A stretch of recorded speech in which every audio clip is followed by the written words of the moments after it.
E aí, gente, tudo bem? Sejam bem-vindos e bem-vindas a mais uma aula aqui da plataforma do Professor Ferreto, aqui no YouTube. Aqui no YouTube, isso que é importante dizer.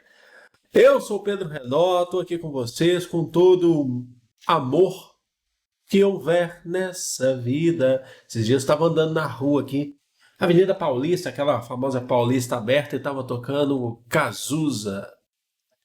Não posso cantar, vambora.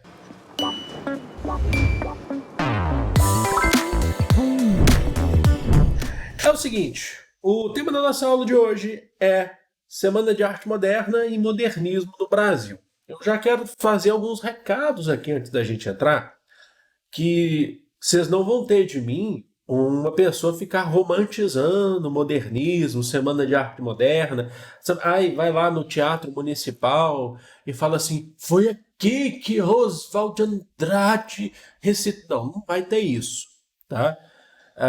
Não tem nada contra quem faz isso, na verdade eu acho até interessante, mas aqui o objetivo é contextualizar a Semana de Arte Moderna, método histórico, ver, lógico que a gente vai ter alguma coisa de poesia aqui, mas vai ter principalmente arte, porque a gente está falando principalmente de artes plásticas, contextualizar o desenvolvimento e consequência do modernismo no Brasil e Semana de Arte Moderna. Então, sem romantismos, mas com muito pé no chão, vamos lá começar. Primeiro, vamos falar de questão pontual, conceitos e objetivos de uma semana de 1922.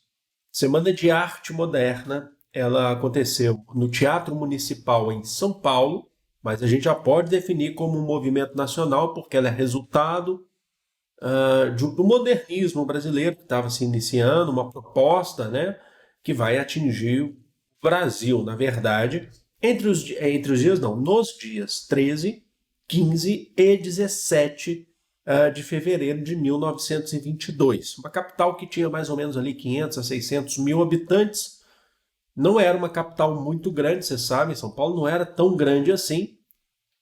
Vou ajeitar só meu microfone aqui, não era uma cidade tão grande, mas, enfim.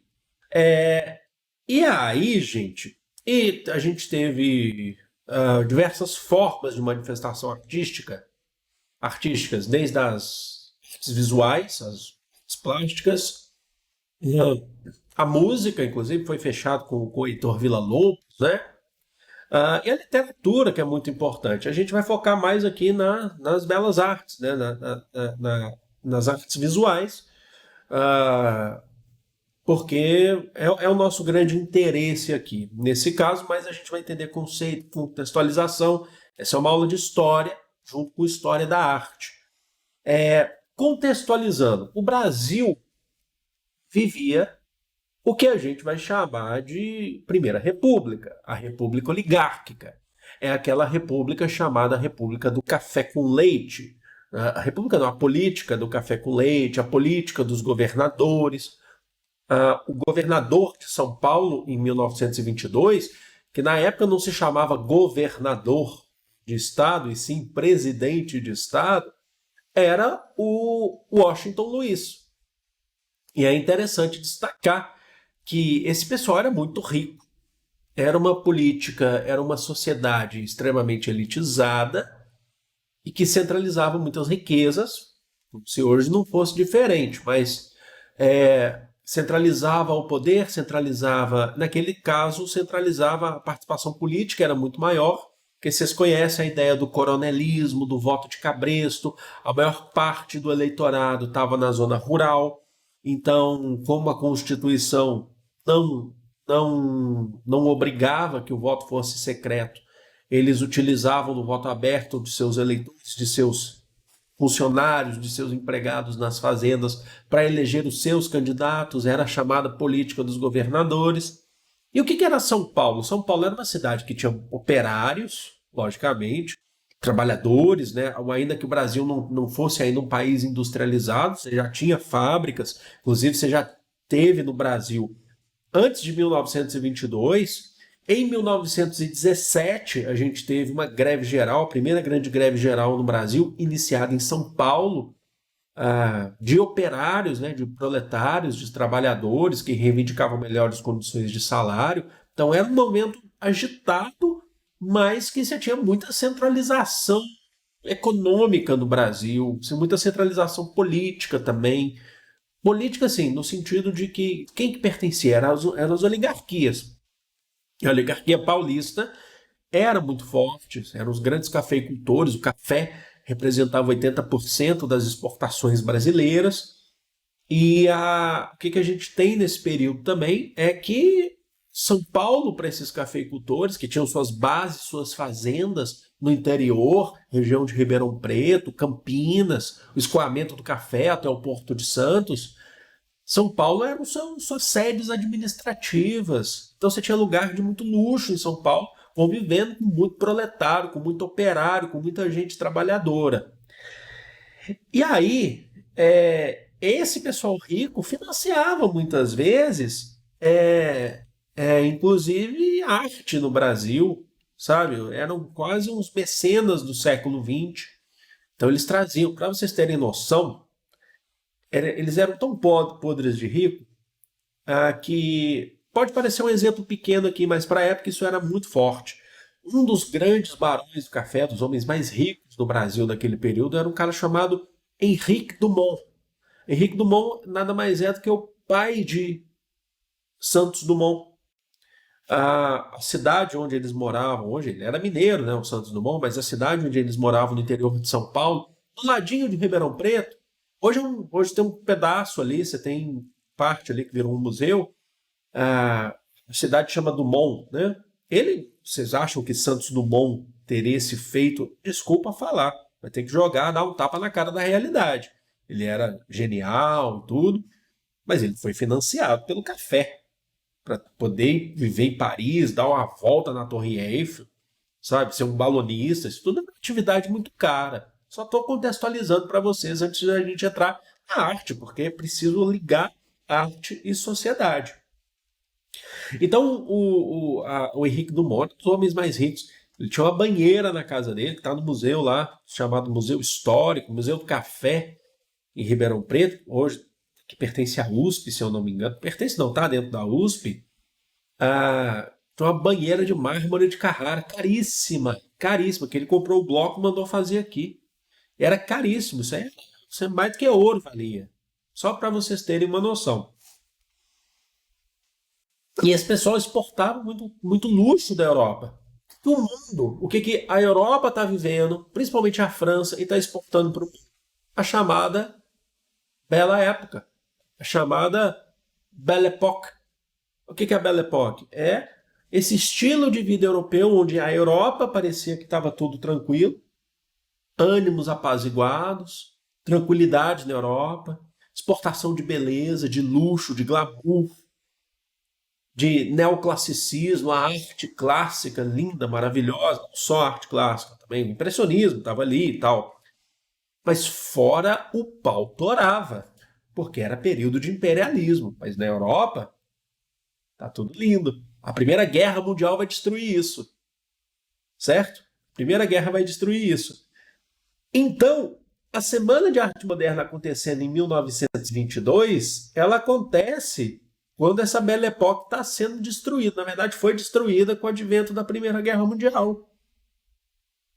Certo? Mas aí tem esses remanescentes, esses cafeicultores brasileiros que exportam esse luxo europeu. Por que eu estou dizendo isso? Porque a Semana de Arte Moderna ela vai ser um tapa na cara dessa sociedade luxuosa, que vai falar, para que luxo? A gente quer praticidade. Essa estética de vocês, tem vários movimentos que fizeram isso ao longo da história. Se vocês quiserem que eu fale sobre isso em outras aulas aqui, o hippie, o movimento punk é muito importante nos anos 70, que é um tapa na cara da sociedade, dessa sociedade, inclusive do rock, desse rock harmônico, sabe? É um tapa na cara da sociedade, é chique falar isso, né?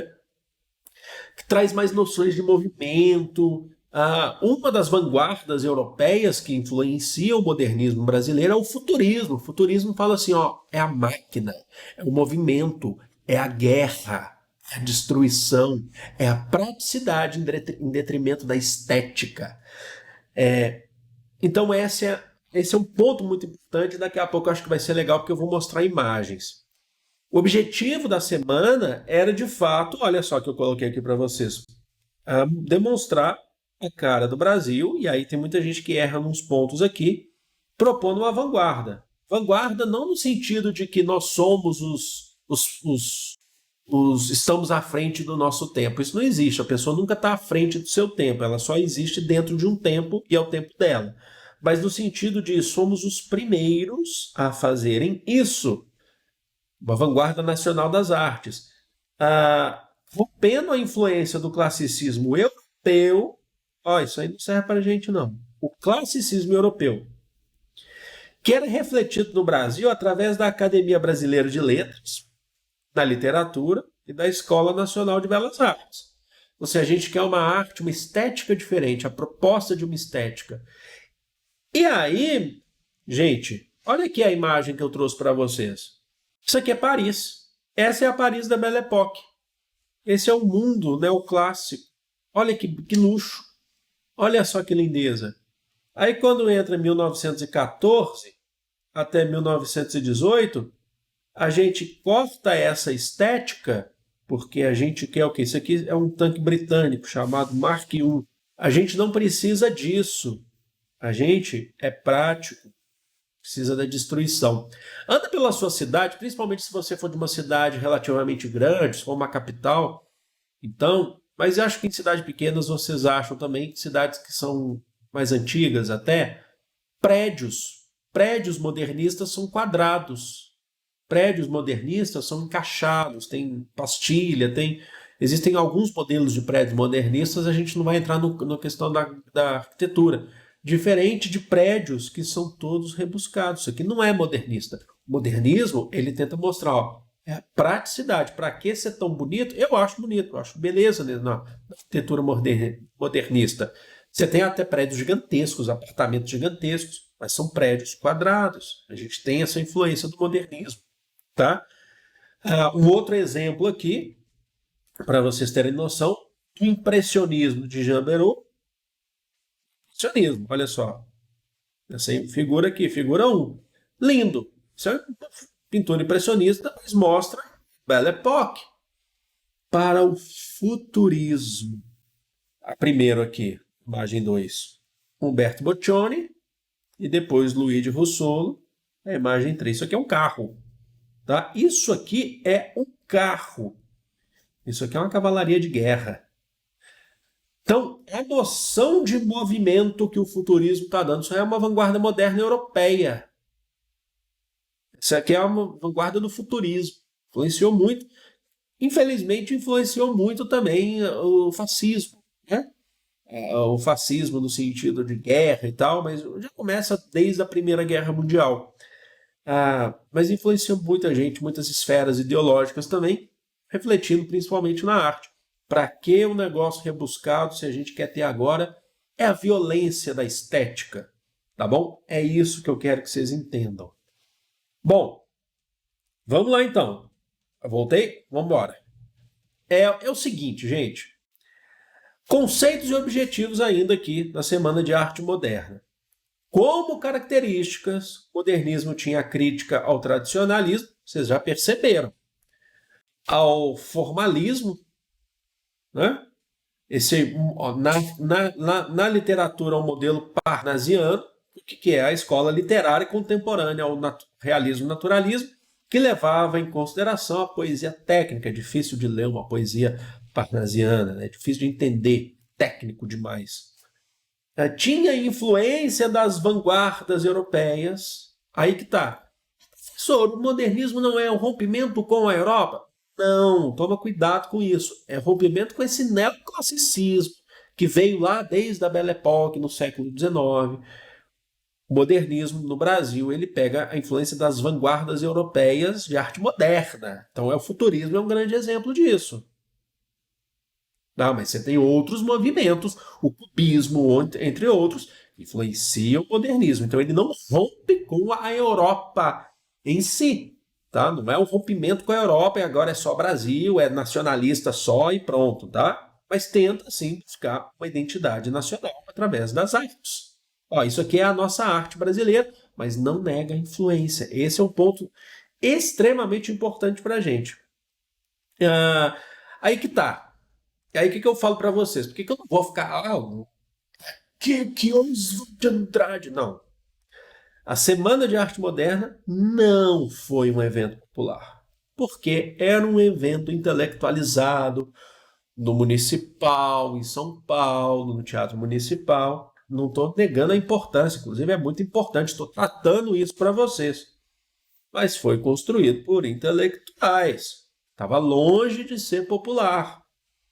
Muitos casos descendentes das oligarquias agrárias, tendo respaldo com apoio e financiamento do café, tendo respaldo do governador de São Paulo, naquele tempo presidente do estado de São Paulo, Washington Luiz.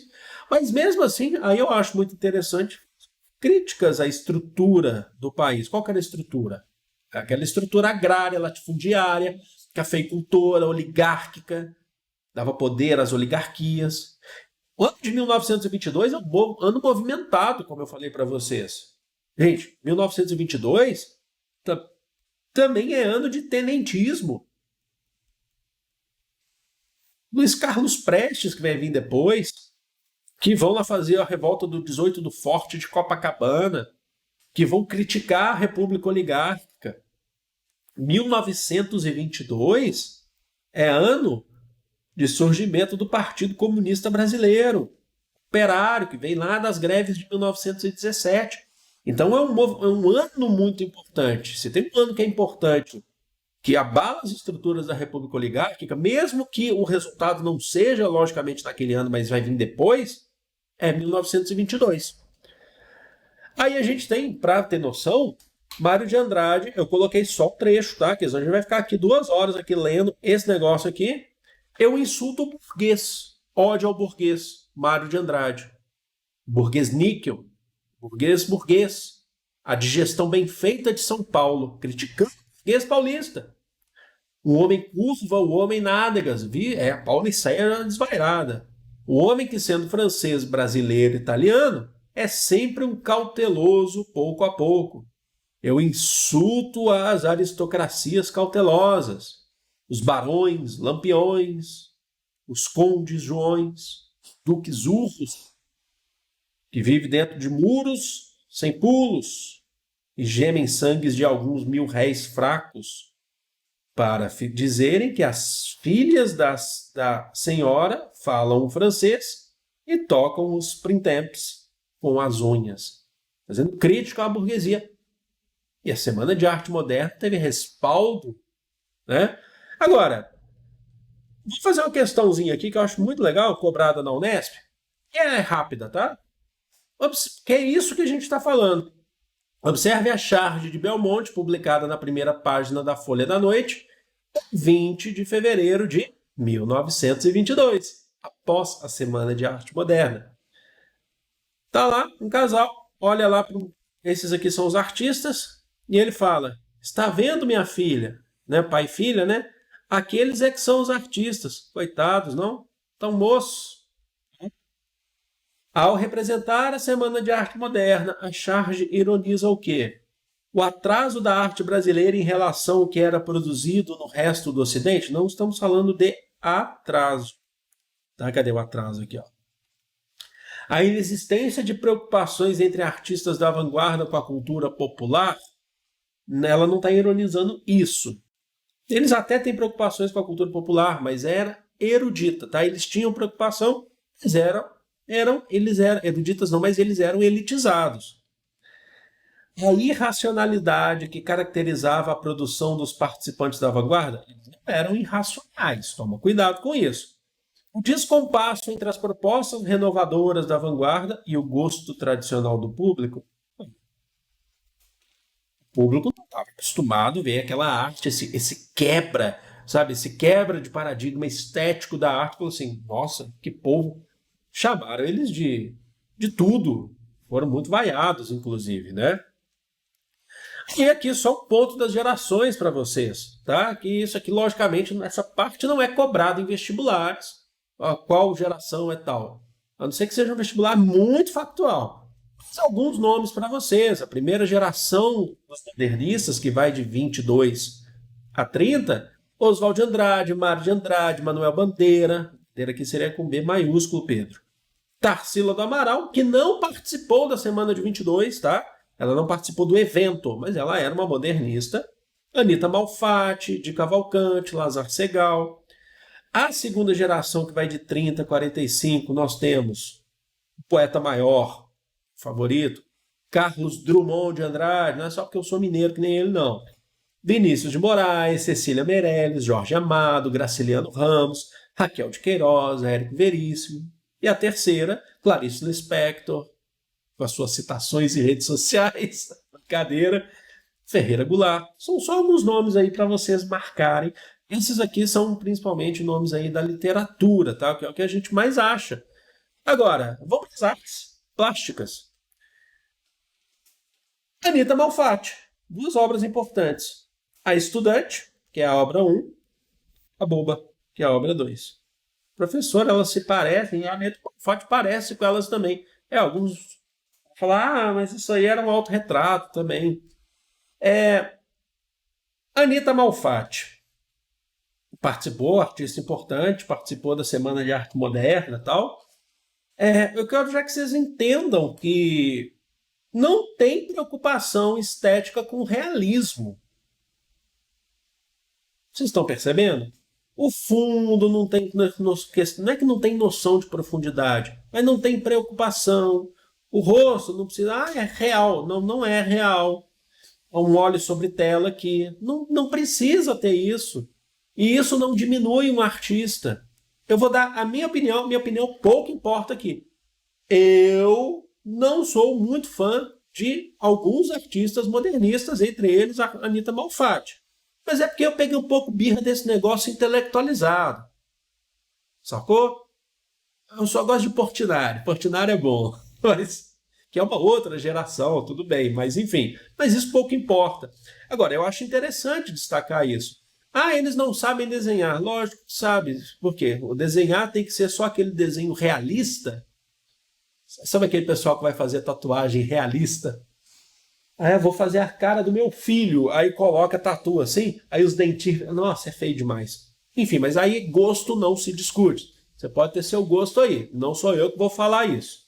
Tá? Aí é uma outra importância. Não participou da semana de 22, mas é tão importante. Tarsila do Amaral. Aí assim, eu já começo a gostar mais. Apesar da gente ver muito essas duas obras. O Abapuru é importante porque significa, em linhas gerais, homem que come gente. Abapuru. É um movimento antropofágico. A gente está iniciando um movimento antropofágico aqui, falando assim, é o Brasil. Antropofagia. Nós somos assim. Nós somos selvagens, canibais, mas é de uma forma irônica que eles estão falando. E aqui é fantástico, a gente vê isso aqui muito capa de livro didático de história. Operários, mostrando o povo. Minha capa do Darcy Ribeiro, do livro O Povo Brasileiro, é essa obra da Tarsila. Esse é o real povo brasileiro. Precisa ser esteticamente que nem neoclassicismo? Definitivamente não precisa. Isso é arte moderna, influência das vanguardas europeias. Eu já gosto mais. Tá? Apesar da gente ver o tempo todo aí, a gente fica assim, tô cansado disso. Mas é importante para a história do Brasil, para a arte brasileira, para o contexto. Né? Aí aqui você me pede para chorar, porque eu gosto de Portinari. Então você tem crítica. Portinari vem de uma geração um pouco mais para frente, tá? Com identificação ao modernismo. Então a gente tem, por exemplo, Retirantes em Portinari, fantástico, já foi muito cobrado em vestibulares regionais, já foi muito cobrado por Portinari. É uma crítica. Os retirantes saindo de regiões pobres do sertão nordestino, período de êxodo rural. Aqui, o lavrador de café, mostrando os pés descalços no café. Aí aqui eu acho legal que o Portinari ele consegue caminhar. Eu acho que isso é muito fantástico do Portinari. Ele caminha entre esse modernismo, uma arte que esteticamente não tem compromisso com a realidade, mas ele também tem uma pegada um pouco. Logicamente que ele não é um renascentista, que não existe renascentista no século XX. Renascentismo ficou ali no século XVI, sua importância. Mas ele consegue dar uma questão de sombra, sabe? Ele consegue trazer até o neoclassicismo certa influência, mesmo não sendo um neoclássico e sendo, sim, modernista. Olha que fantástico os meninos soltando pipa. Aqui é uma parte do Portinari de cultura popular. E olha só essa obra, Favela. Vocês estão vendo influência do que aqui? Do cubismo. Olha o andamento do Portinari, o que ele consegue fazer. Ele anda, ele não se preocupa. Ah, Portinari, você é o quê? Não interessa o que eu sou artista. Não interessa se eu sou isso, se eu tenho influência disso. Eu sou artista.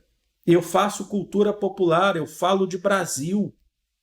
É fantástico, na minha opinião, Portinari.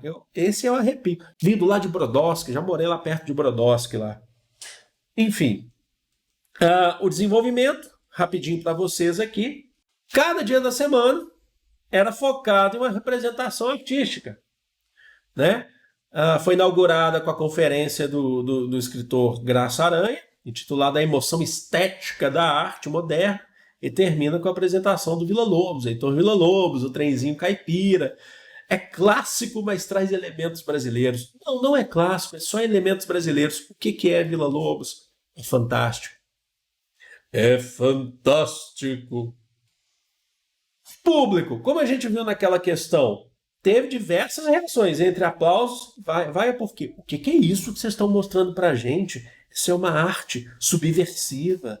A classe média paulista, sim, elitizada, falou assim, meu Deus, quando eu fui a Paris, vi uma arte linda, maravilhosa, rebuscada. Quando eu fui na Itália, e agora vocês me trazem isso. Então você não foi, você foi na onde lá? Porque lá também tem isso. O modernismo, as vanguardas europeias também estão pintando isso lá, né?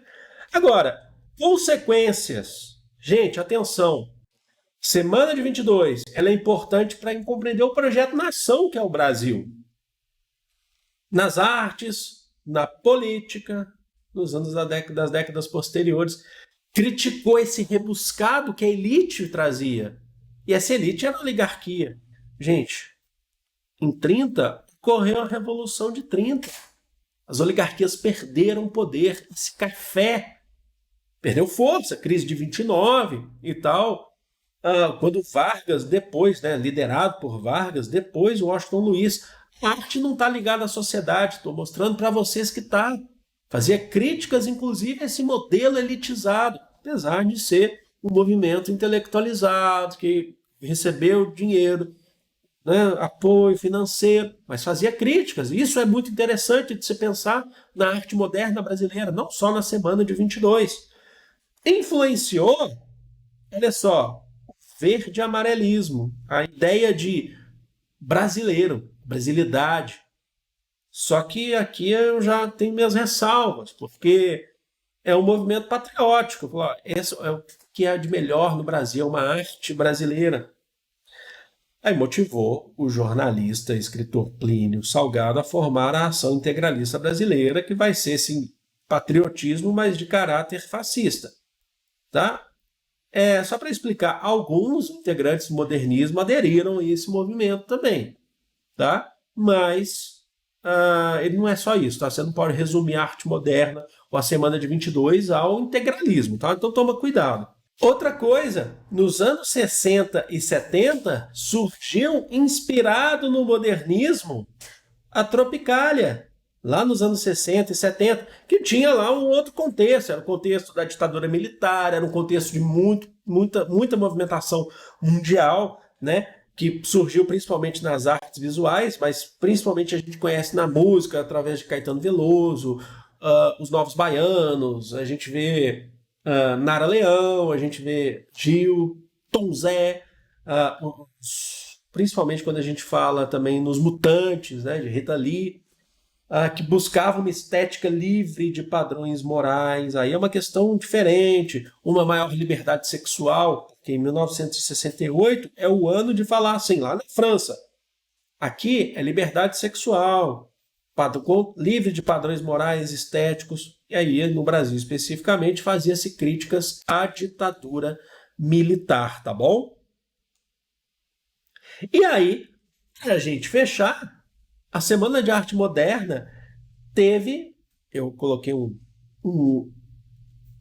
número aqui, mas vamos lá para a gente poder entender. A Semana de Arte Moderna teve influência na criação do IPHAN, Instituto do Patrimônio Histórico e Artístico Nacional, que antes se chamava SIFAM, né, que é o Serviço do Patrimônio Histórico e Artístico Nacional, que foi fundado com participação muito importante de Mário de Andrade, os grandes modernistas, aí, realizadores da Semana de 22. Foi fundado em 1937, durante o governo Vargas, para proteger o movimento histórico e artístico do Brasil.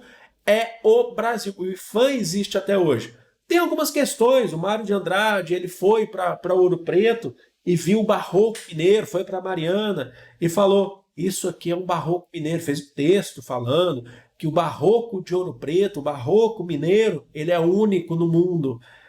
Não é tão assim, senhor Mário de Andrade. Ele fez um discurso brasileiro, mas não é tão assim. O barroco brasileiro é resultado de vários barrocos, como o português, até o espanhol. Ele não é único porque ele tem influência. Mas para o discurso modernista de falar de valorização do Brasil, é muito importante. Ouro Preto foi a primeira cidade tombada pelo patrimônio por conta dessa influência. Foi criado o IPHAN. Vamos valorizar a cultura, a arte, o que é produzido e o que já foi produzido no Brasil. Gente, eu espero de coração que vocês tenham gostado, espero que vocês tenham entendido.